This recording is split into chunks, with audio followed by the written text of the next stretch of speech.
大姑，年初一有什麼規矩和禁忌啊？問得好啦，嗱，年初一咧係新年嘅第一日，好多規矩，唔能夠亂咁嚟噶。今日我就揀幾個最重要嘅話俾你聽。第一個，往外倒水，喺好多人咧，特別係廣東人嘅觀念裏邊，水係代表住財。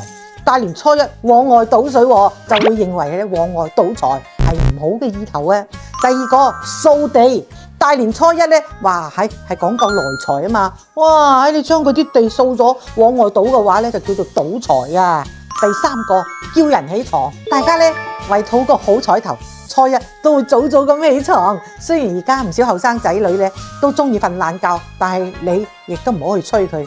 喺好多老人嘅眼裏邊，俾人哋催住起床咧係唔老禮嘅。嗱，新嘅一年做事可能唔係咁順利，總係會被人催趕啊，付出同埋回報不成正比。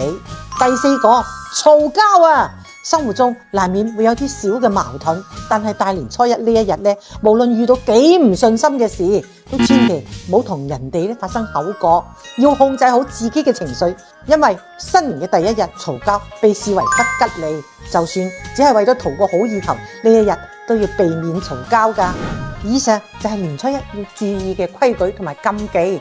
如果你仲係唔知道點樣同細佬哥講嘅話，唔好忘記點讚關注，快啲將呢個視頻攞俾佢睇啦！